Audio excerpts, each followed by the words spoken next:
नमस्कार, मैं हूं शशि रंजन और आपका बहुत बहुत स्वागत है जनता टीवी में। और आप देख रहे हैं हमारे साथ ये खास कार्यक्रम शशि रंजन के तीखे सवाल। आज जो मेहमान हैं उनका अपना एक अलग महत्व है, उनका अपना एक अलग वजूद है। जींद, जिसके बारे में ये कहा जाता था कि कमल का फूल वहां खिलाना मुश्किल ही नहीं नामुमकिन है, उस जींद में बाई इलेक्शन में कमल मिड्ढा साहब बीजेपी के सिंबल यानी कमल के फूल के निशान पर वो सीट बीजेपी की झोली में डाली। और तब से कमल मिड्ढा जी का उनकी बहुत चर्चा होने लगी। मौजूदा ये जो टेन्योर है, जो 2024 में विधानसभा चुनाव हुए उसके बाद उन्हें डिप्टी स्पीकर का पद मिल गया। अब वो deputy speaker. Doctor Kishan Middha के पिताजी एमएलए रहे हैं वहां से, लेकिन वो आईएनएलडी के सिंबल पे रहे। और बाई इलेक्शन हुआ उनकी उनके उनके देहांत के बाद।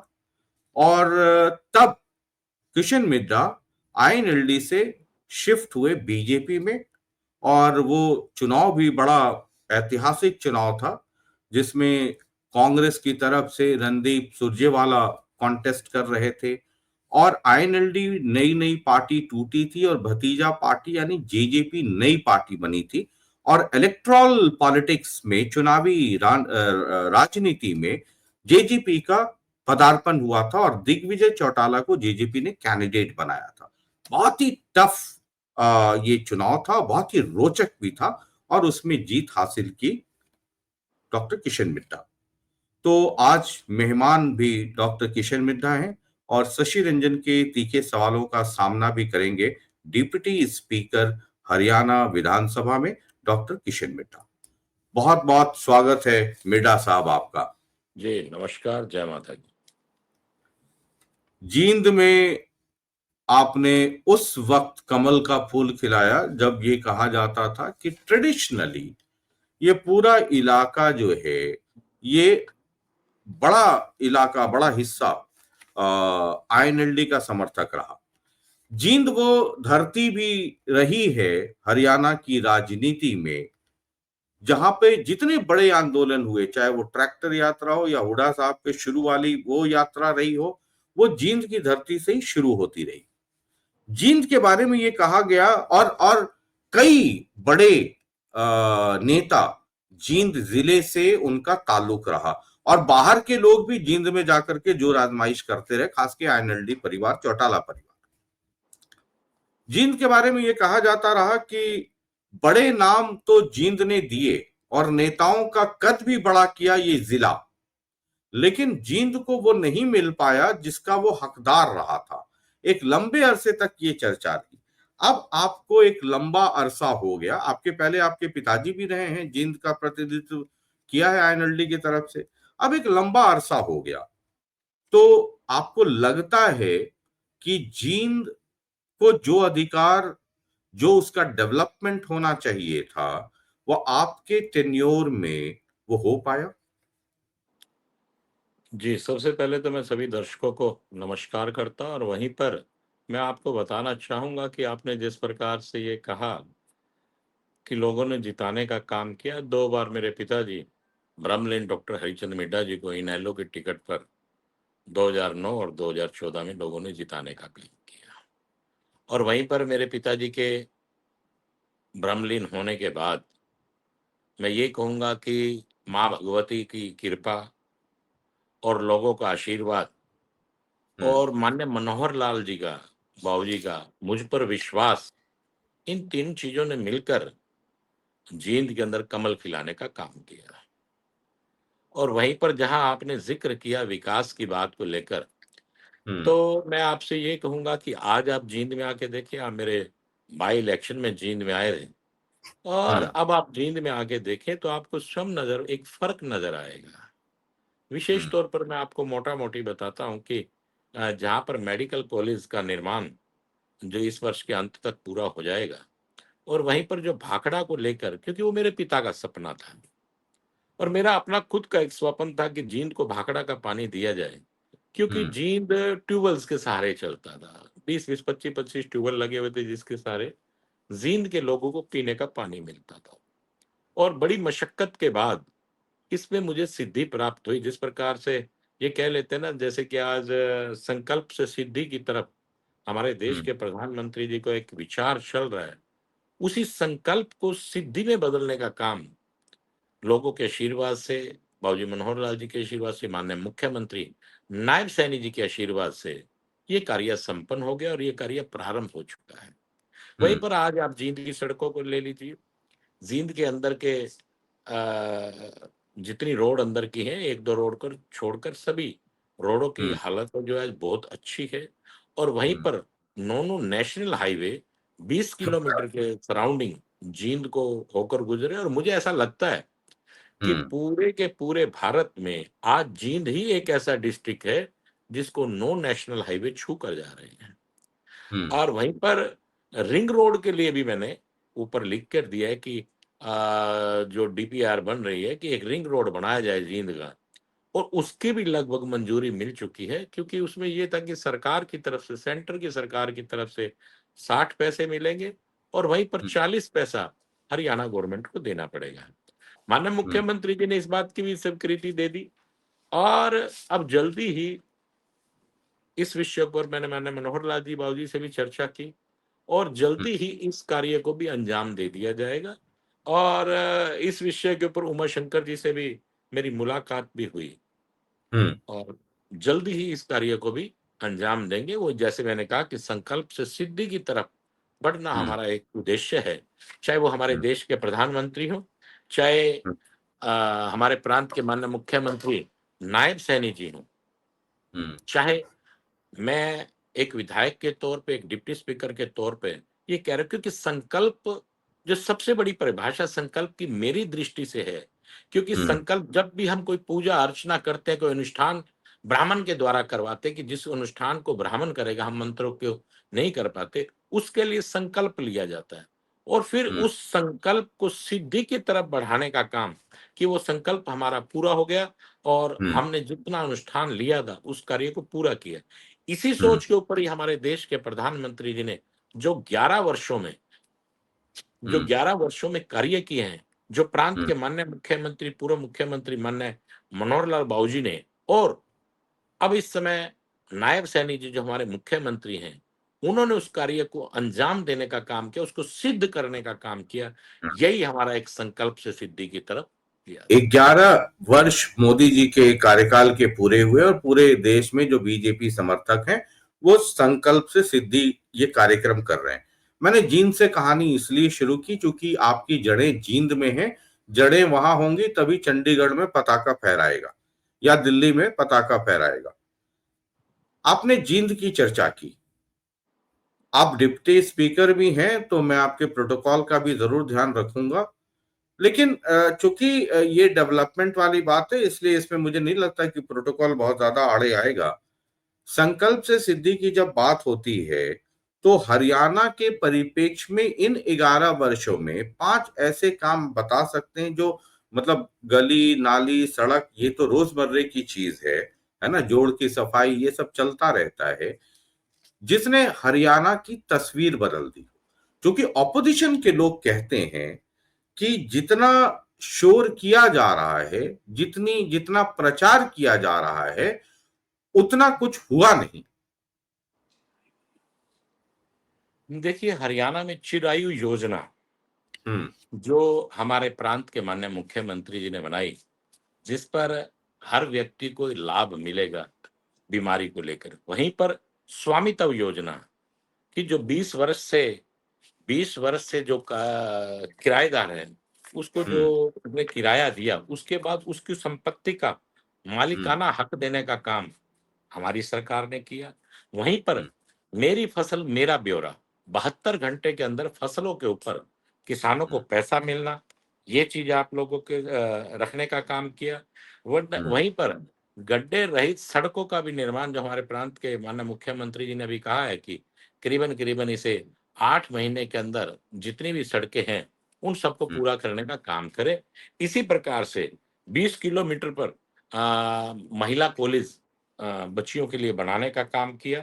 वहीं हुँ, पर प्रदेश का हवाई अड्डा जो हिसार में बनाया गया पहला हवाई अड्डा भी हमारे हम्म। प्रदेश में बनकर तैयार भी हो, और माननीय हमारे देश के प्रधानमंत्री जी ने अयोध्या के लिए उस फ्लाइट को जाने हम्म। की प्रारंभ की भी किया, उसका उसको मुहूर्त भी किया उस फ्लाइट के लिए।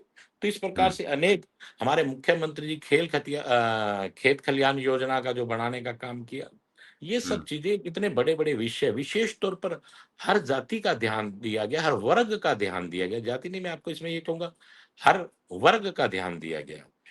हम्म।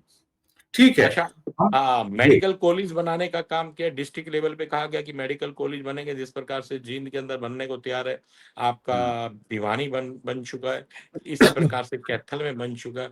और प्रत्येक ऐसे हमारे महर्षि, ऐसे सन्यासी, ऐसे योगियों के नाम पर इन हम्म। मेडिकल कॉलेजों का या अन्य स्थानों का नाम रखा जा रहा है। जैसे हवाई अड्डे पर महाराजा अग्रसेन जी का मेडिकल कॉलेज बनाया गया, जींद में धन्ना जाट, भगत धन्ना जाट के नाम से बनाया जा रहा है। और उसी प्रकार से आप देखिए कि जो सबसे बड़ा बाबूजी मनोहर लाल जी का, जो सबसे बड़ी एक शुरुआत की बाबूजी मनोहर लाल जी ने, कि मेरिट के बेस पे नौकरी देने का काम किया। आज आप हम्म। देख सकते हैं कि पारदर्शिता के आधार पर मेरिट पर नौकरी देने की जो परंपरा बाबूजी हम्म। मनोहर लाल जी ने शुरू की थी, आज हमारे मुख्यमंत्री नायब सैनी जी भी उसी परंपरा को आगे बढ़ाने का काम कर रहे हैं। हम्म।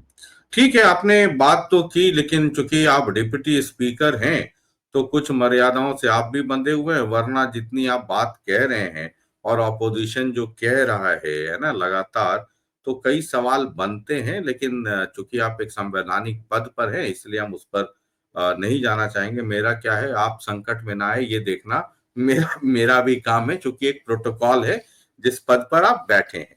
हम विधानसभा पे आ जाते हैं। आपके पहले, इस टेन्योर के पहले ज्ञानचंद गुप्ता जी स्पीकर थे। अभी कल्याण साहब, हरविंदर कल्याण स्पीकर हैं, आप डिप्टी स्पीकर हैं। विधानसभा की अपनी बिल्डिंग बने, क्योंकि परिसीमन के बाद विधायकों की संख्या, एमएलए की संख्या बढ़ जाएगी। वो लगातार कसरत चलती रही, लेकिन आज तक पब्लिक डोमेन में ये पता नहीं है कि उसकी स्थिति है क्या। ज्ञानचंद गुप्ता से जब बात होती थी तो वो ये कहते थे कि बहुत तेजी से प्रगति पथ पर है और विधानसभा अपना, उसकी अपनी नई बिल्डिंग हो जाएगी। आज की तारीख में उसकी चर्चा भी नहीं हो रही है, या पता नहीं क्या डेवलपमेंट है। अगर आपके पास कोई जानकारी हो इस मुतल्लिक।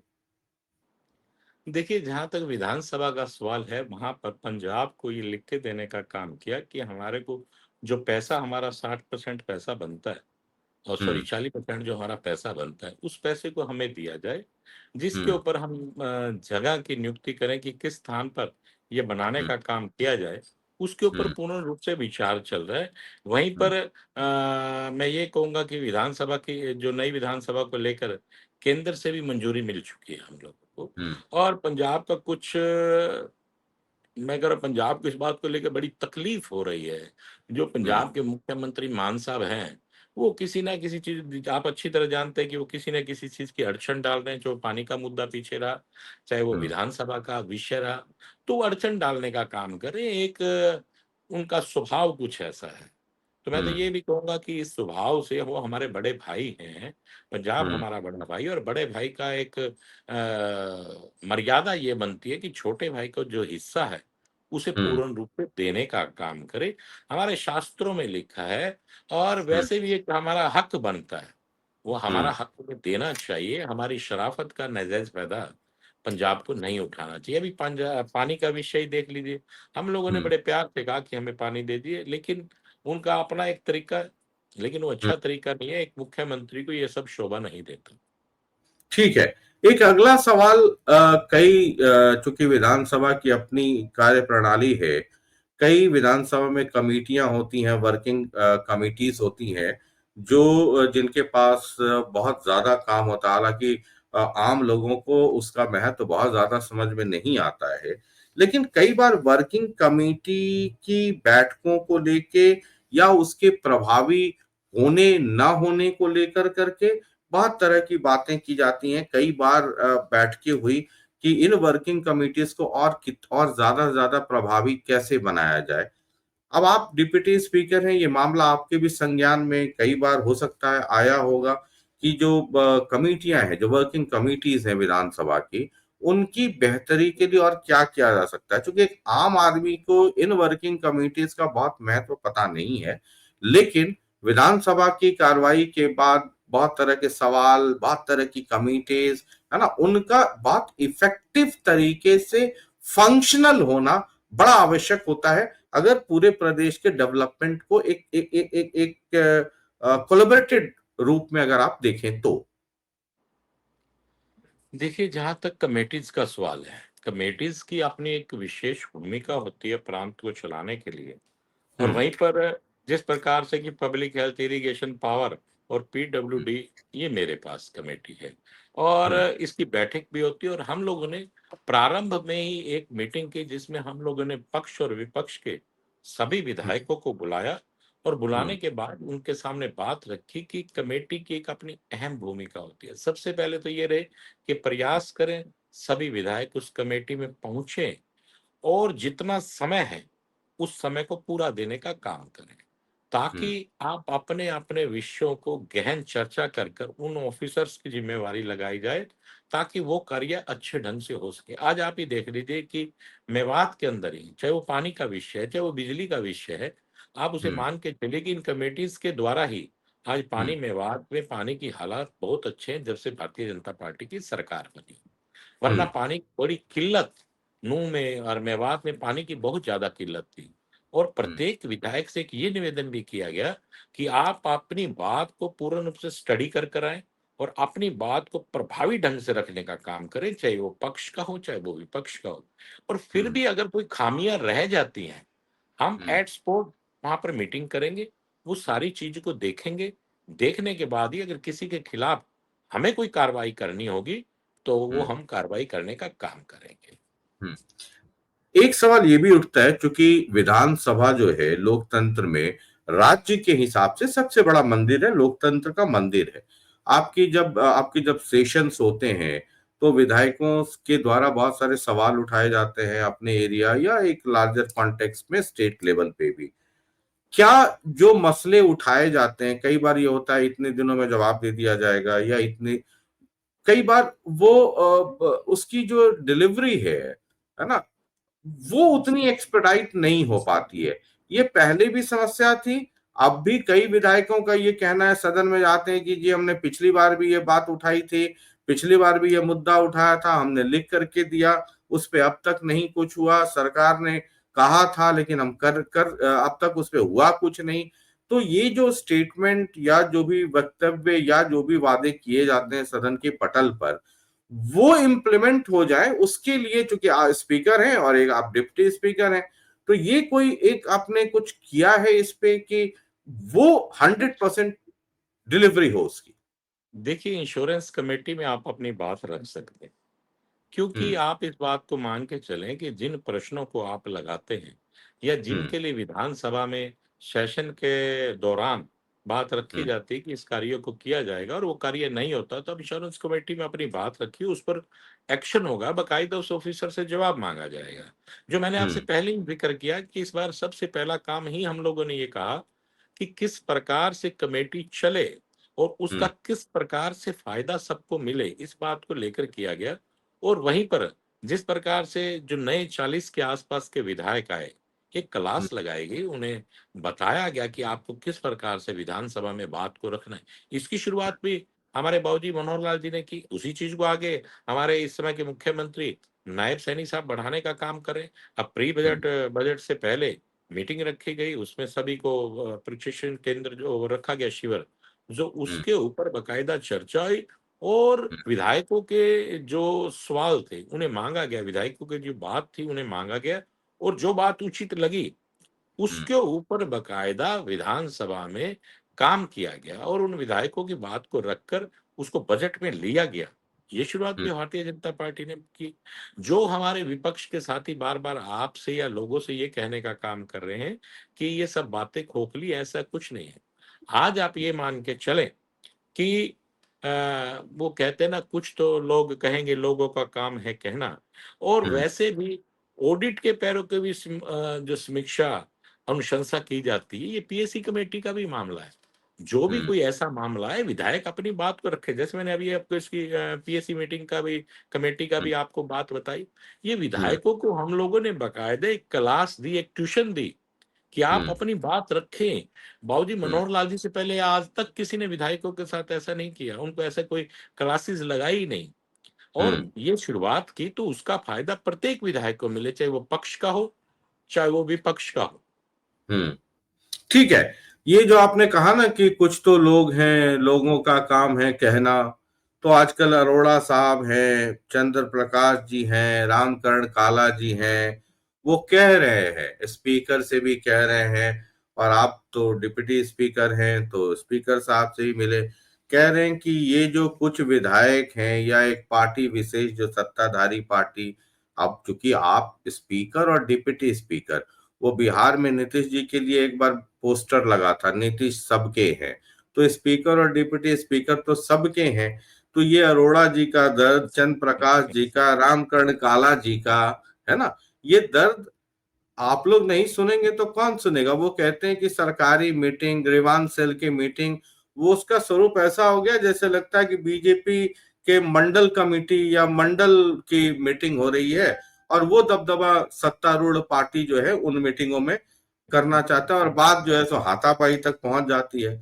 तो कुछ तो लोग कहेंगे, ये जो विधायक कह रहे हैं, तो वो आप लोगों के कान तक आवाज आती है, उस पर कुछ हो रहा है, या नीतीश जी वाला ही बैनर है देखिए, कि ये स्पीकर और वैसे डिप्टी विषय, स्पीकर सबके हैं। ये विषय माननीय अध्यक्ष जी के, कल्याण साहब के हम्म। उसमें आया है, कल्याण साहब की नजर में आया है। और ये जो समीक्षा के लिए जब मेरे पास आएगा तभी मैं उसका जवाब दे सकता हूँ। और वैसे भी हम्म। कल्याण साहब इसको देख रहे हैं। और जहां तक मेरा कहने का भाव है, प्रत्येक विधायक की बात को सुना जा रहा है। हम्म। और ऐसा, देखिए मैं ये कह रहा हूँ, जो देखने में आया वो निंदनीय है, ऐसा नहीं होना चाहिए। मैं भी इस बात को मानता हूँ। जो एक हम्म। रूपरेखा रख दी गई उसके हम्म। प्रति से मर्यादित, देखिए हम लोग हम्म। एक आईना है, हम्म। लोग हमें देखते हैं। जहां हम्म। मर्यादा सामने वाले की भी बनती है, वहां हमारी भी मर्यादा बनती है कि हमें हम्म। मर्यादा के अनुसार रहना हम्म। चाहिए। क्योंकि हम्म। हम अगर कुछ ऐसी बात करेंगे तो लोगों हम्म। को ही लगेगा एक ऐसा व्यक्ति जिसको लोग, जिसका अनुसरण करते हैं, और हम्म। वो व्यक्ति अगर ऐसा करता है तो वो गलत है।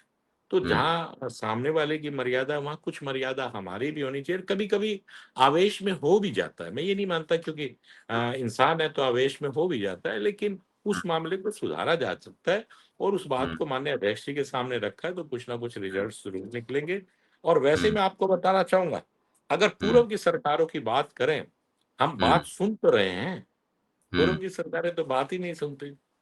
हम्म। और विधानसभा में जो कुंडी लगाकर किया जाता था सेशन के अंदर, वो भी आपको मालूम है, कोई आपसे छुपा हुआ नहीं कि किस हम्म। प्रकार से सेशन चलता था। अगर कोई हुल्ला गल्ला करता था तो उसे उठाकर बाहर फेंक दिया जाता था, क्योंकि हम्म। ये सब चीजें कुछ छुपी हुई नहीं है, आपके सामने है। और हम्म। अगर मान लीजिए किसी बात को रखने के लिए पार्टी कोई अपना पक्ष रखती भी थी, तो आप ये हम्म। मान के चलिए कि उस समय उनको बाहर कर दिया जाता है और कुंडी लगाकर ही बजट को पास कर दिया जाता था। तो ऐसा, लेकिन आपको इन वर्षों में, जब से हम्म। भारतीय जनता पार्टी की सरकार आई हम्म। है, तब से हम्म। आपने देखा होगा ऐसा कुछ भी नहीं किया है जो अमर्यादित हो। हम्म। ठीक है, आपने कहा ना कि आवेश में कई बार लोग आ जाते हैं, तो अब विधायक क्या डिप्टी स्पीकर भी आवेश में आ जाते हैं।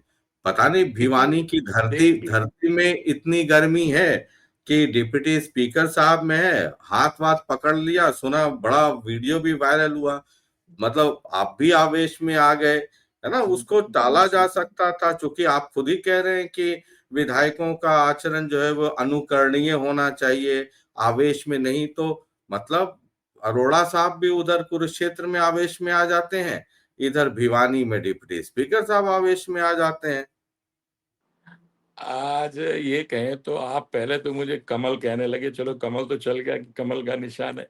अब ये मामला हाँ। जींद के अंदर हुआ, हाँ। लेकिन ये लोगों की अच्छा, भावनाओं से मैंने जुड़ा। मैंने हो सकता है मोहब्बत में कह दी होगी कमल, है ना, मतलब किशन मिड्ढा जी हैं तो लेकिन मैं उस बात को तो मान ही रहा हूँ कि वो कमल जो कमल कमल है आज, कमल का फूल है ना। वेल, अब आज हम लोग कमल पुराने का, जमाने वाले हैं, और आप बीजेपी के हैं, तो मैंने कमल ही दे दिया गुलाब की जगह पे जी। तो कमल तो अब खून में रम चुका है हमारी।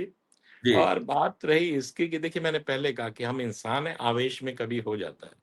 लेकिन हुँ, जिस स्थिति में मैं गया हुँ, और उस स्थिति में कोई भी व्यक्ति जिसके पास भी थोड़ा हृदय होता है, हुँ, जिसके मन में थोड़ी-सी टीस गरीब को लेके होगी, वो कोई भी हुँ, व्यक्ति करता है।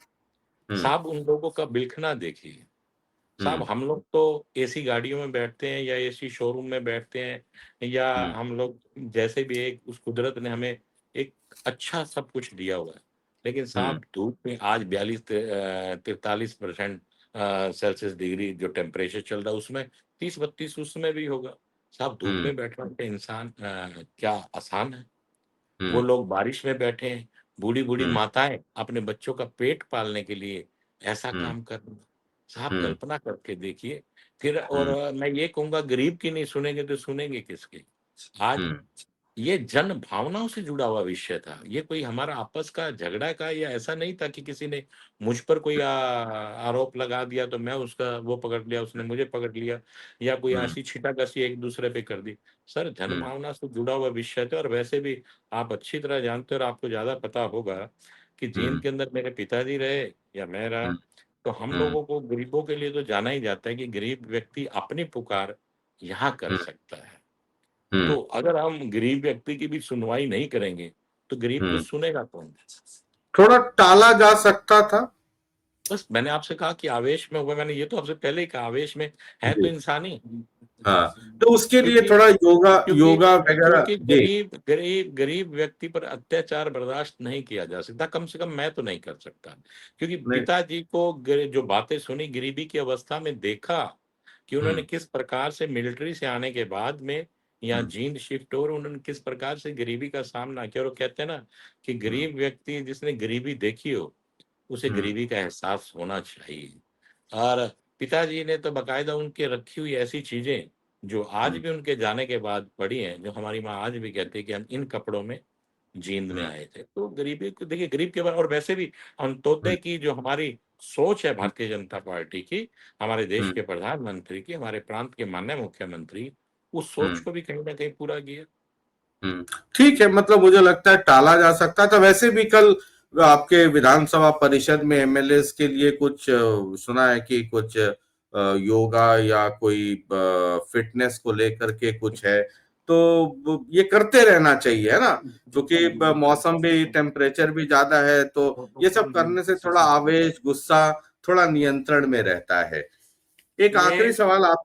जी, ये तो जी कुछ 21 कह रहे हैं? तारीख का जो अंतर्राष्ट्रीय हमारे हाँ, देश के प्रधानमंत्री जी ने योग की तरफ जो हुँ, लोगों को ले जाने का काम किया, उसके लिए हुँ, पहले प्रैक्टिस चल रही कि 10-15 रोज हुँ, आप इन सब कार्यों को कीजिए हुँ, और ये एक प्रैक्टिकल है।